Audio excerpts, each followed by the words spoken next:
और जो प्रकाश मंडल में चला गया उन्हीं को निःशब्द मिलेगा, और जो शब्द को पकड़ लिया वही न निःशब्द में जाएगा। तो जीव चला गया निःशब्द में, जब दुख खड़ा है खड़े का खड़े रह गया। उसका असर उसका वो बॉडी को लगाता है, मुर्दा को लगाता है, शरीर को वो सब प्राण को खींचने के लिए, जीव को लेने के लिए। उसको खाली हाथ करके जाना पड़ा। वहां जाके पूछा था महाराज फलाना को पकड़ने भेजा था, क्यों नहीं लाया जी? कहा महाराज क्या करता, हम तो गया यहाँ से उसके सारी इंद्रियों को पहले सील कर दिया। आंख में देखने की शक्ति नहीं, जब खड़ा हो जाएगा आंख में देखने की शक्ति नहीं रहेगी, कान में सुनने का पावर नहीं रहेगा, जीवा को रस लेने की क्षमता नहीं रहेगी, जीवा है लेकिन रस नहीं ले पाई, त्वचा को स्पर्श का भान नहीं रहेगा, नाक को गंध लेने की क्षमता नहीं रहेगी, सारा इंद्रिया को सील कर देता है जब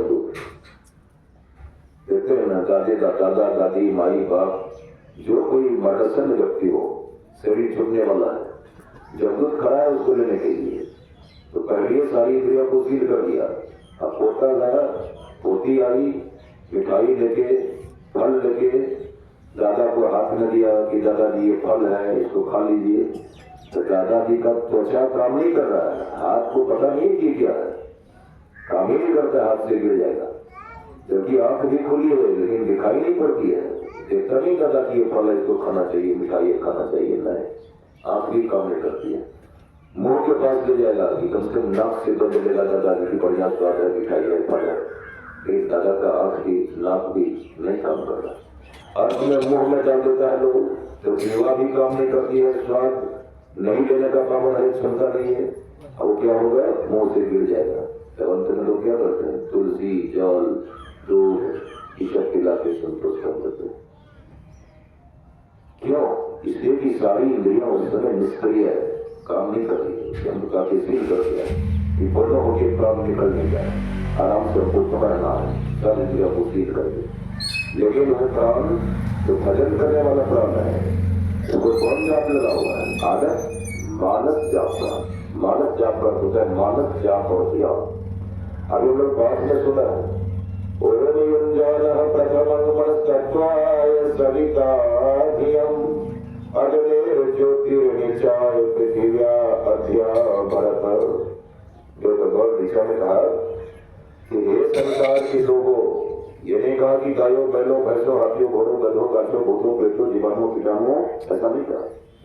हे संसार के लोगों, और लोग में भी 4 वर्ण है, ब्राह्मण है, क्षत्रिय है, वैश्य है, शूद्र है। तो छोटा करके कहा कि ब्राह्मणों या क्षत्रिय वैश्य और शूद्रो नहीं, गुरुनाथ लिखा इसलिए जितने मनुष्यधारी हैं प्रभु भक्ति कर सकते सभी अंतर वो बाहर भक्ति कर घटपट हटाना चाहिए। कि जितने मनुष्यधारी हैं सब कोई परमात्मा की भक्ति करने में सक्षम है। वही भगवान ने कहा हे संसार के लोगों, अब लोग भी 4 वर्ण है, अमीर है गरीब है, लेकिन नहीं कहा कि अमीर हो, नहीं कहा गरीब हो, सुंदर हो असुंदर हो ये भी नहीं कहा। कितना आदमी सुंदर है, कितना असुंदर है, भगवान बुद्ध कितने सुंदर, चाणक्य जी कितना खराब थे, कुरूप थे चाणक्य जी। एक दिन चंद्रगुप्त जी महाराज आ गए, अचानक जी से बातचीत करने लगे। बातचीत के दौरान में कहा दोनों राजा थे, चाणक्य जी महाराज भी राजा थे, चंद्रगुप्त जी महाराज भी राजा थे। तो चंद्रगुप्त जी महाराज को अपने सुंदरता का अहंकार था।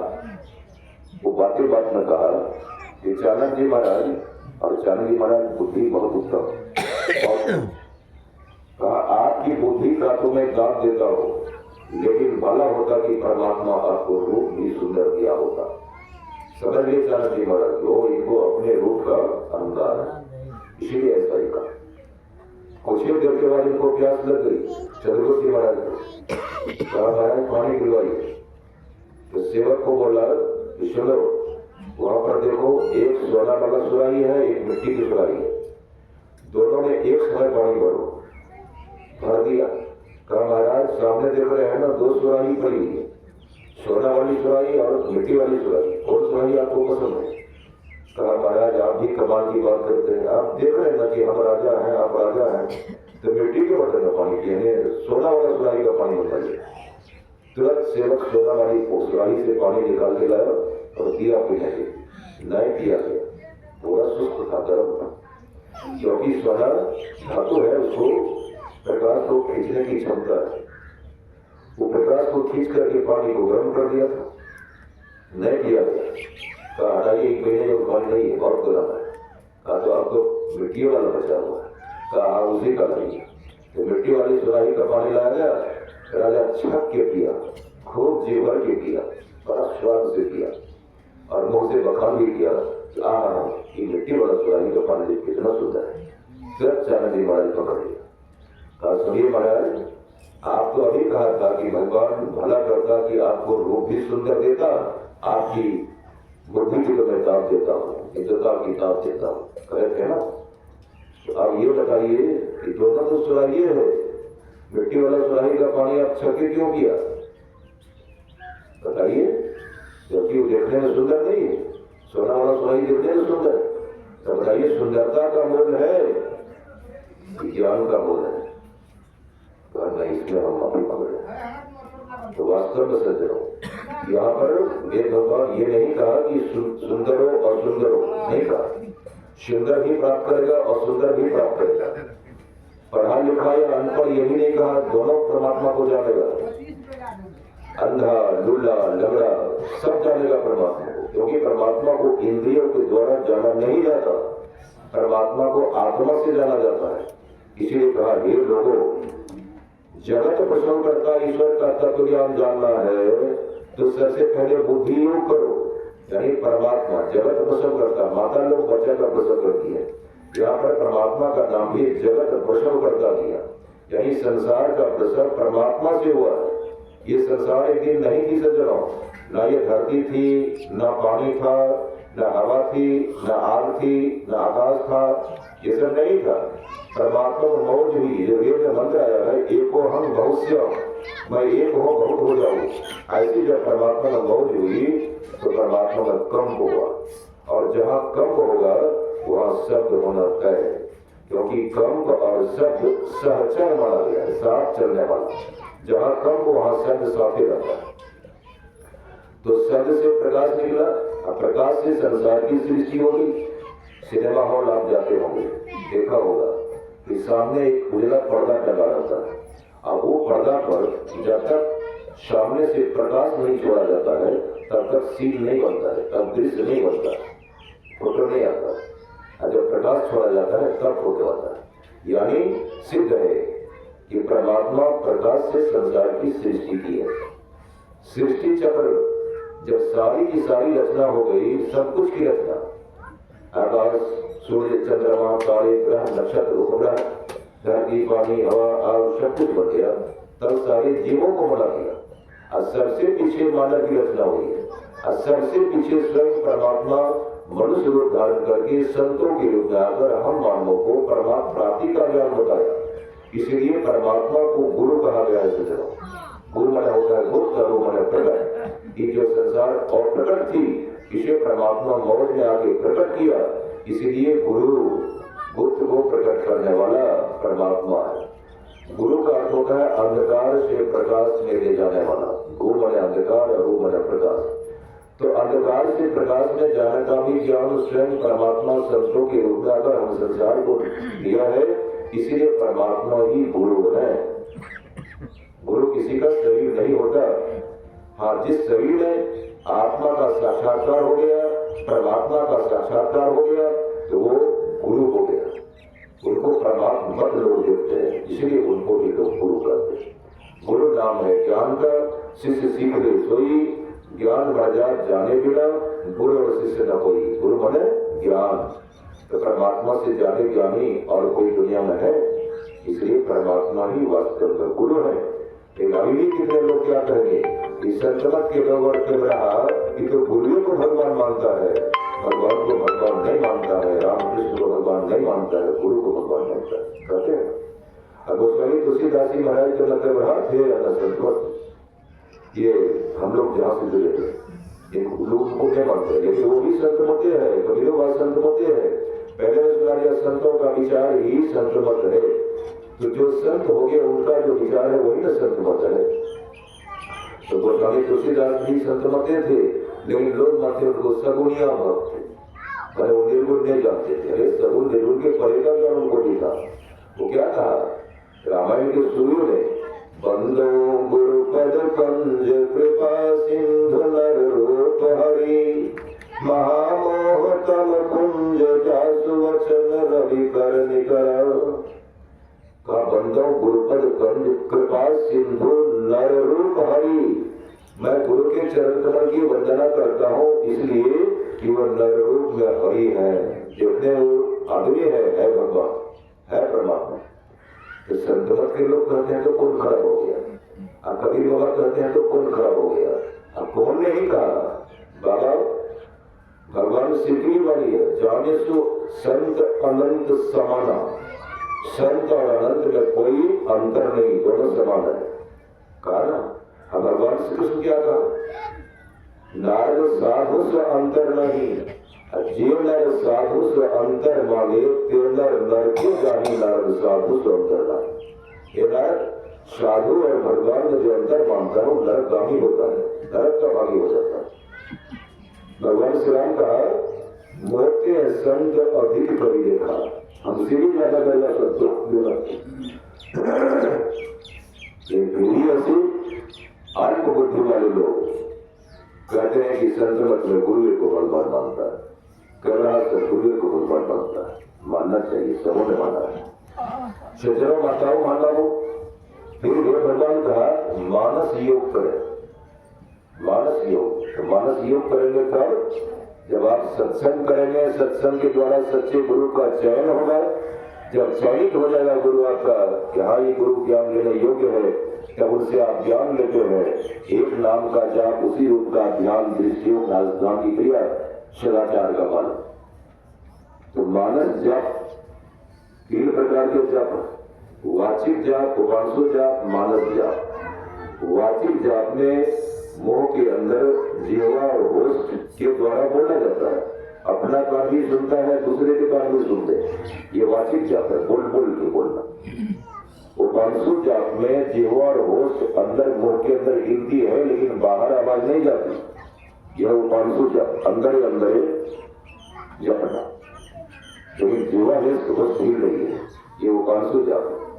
और तीसरा है मानस जाप, जिसमें नामों से बोला जाता है, मुंह के अंदर जीवा होश हिलती है, अपने आप जाप होता है, मन के द्वारा जाप होता है, वो जाप सर्वश्रेष्ठ जाप है।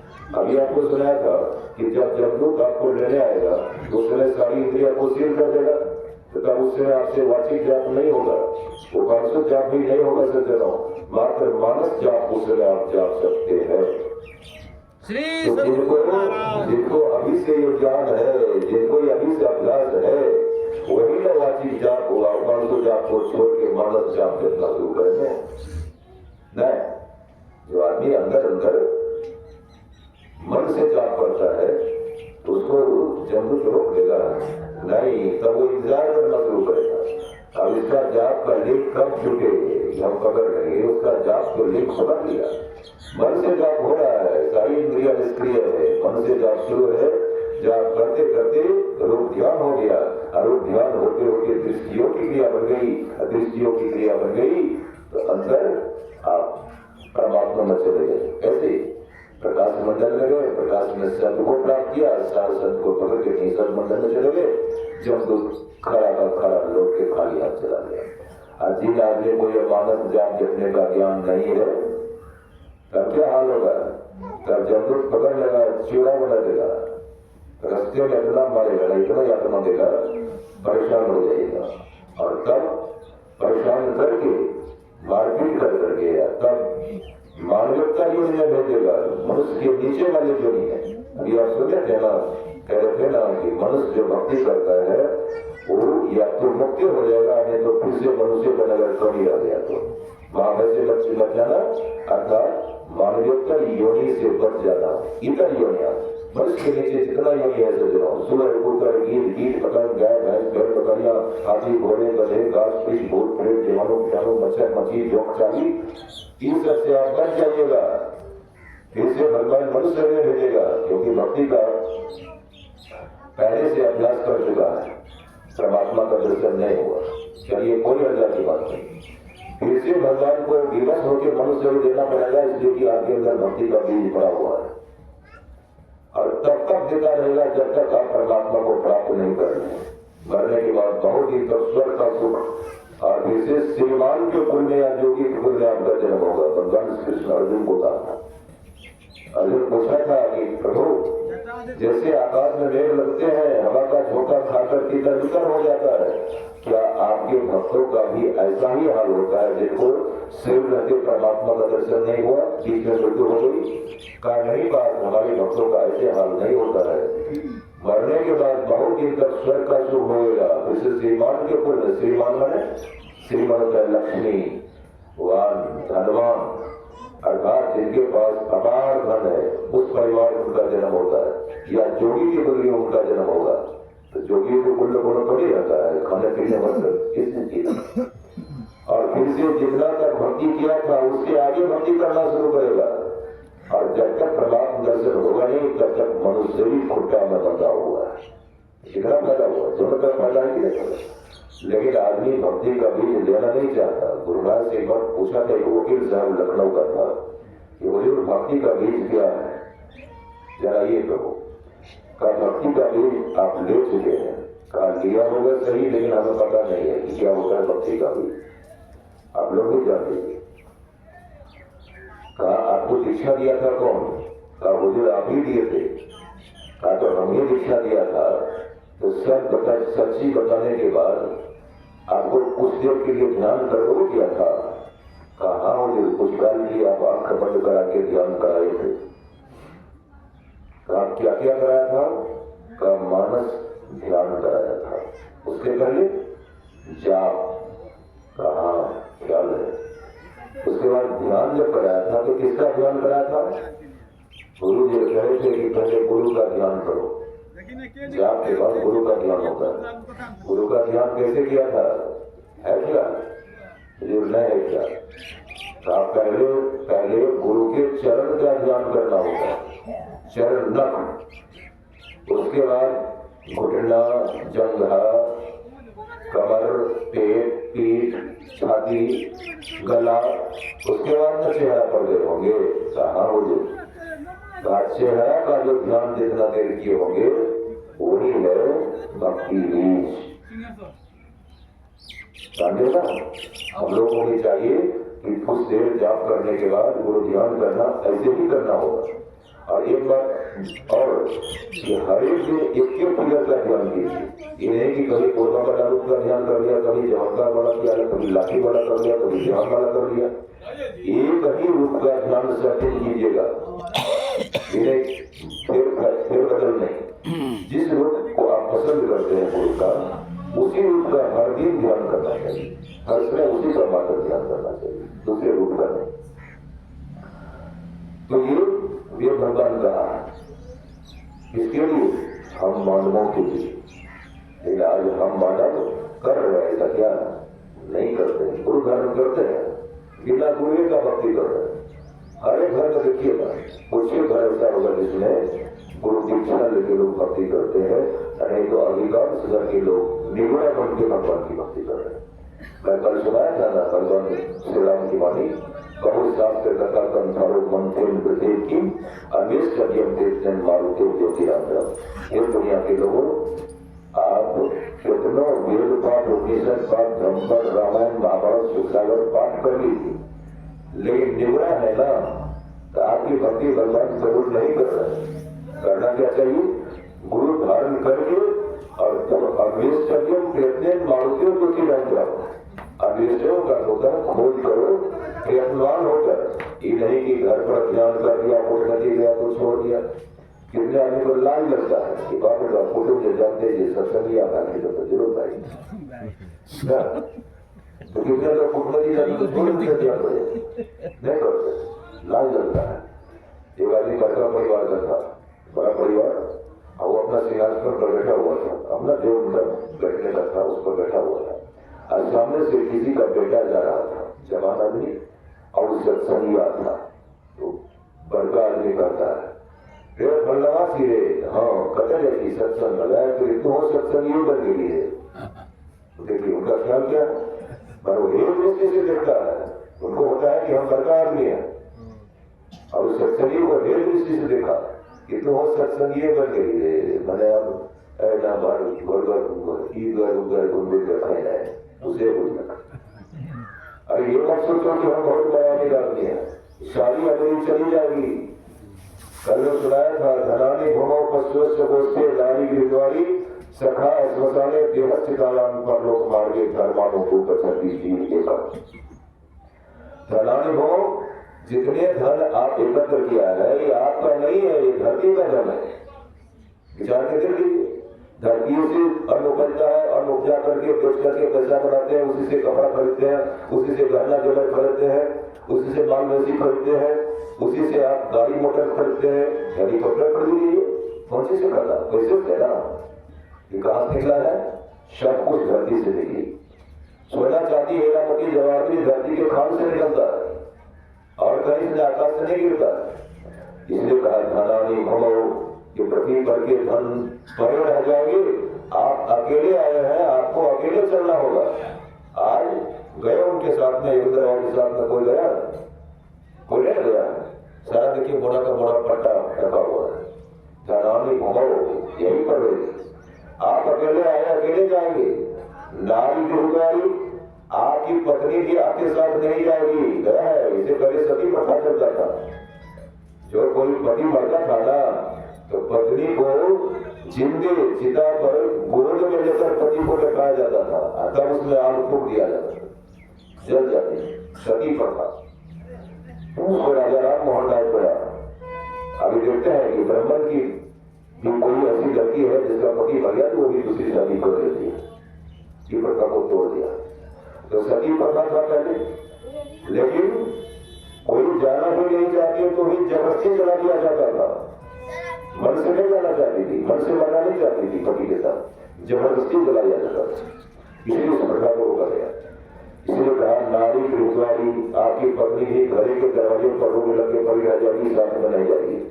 पशुवश्च गोष्ठी, जितने आप पशुधन एकत्र किया था एक तो गया साथ में नहीं, अपने गोशाला में सारा पड़ा रह जाएगा पशुधन।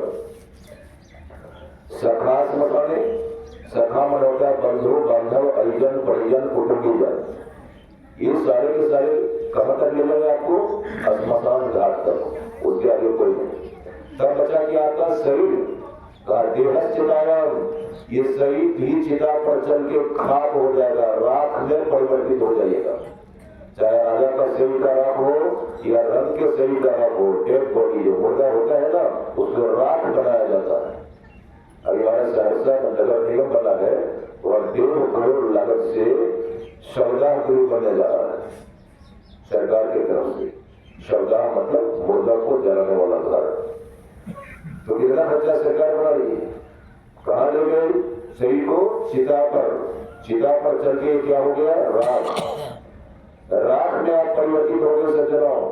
बचा क्या? कहा परलोक मार्गे धर्मानो गो गच्छति जीव एका।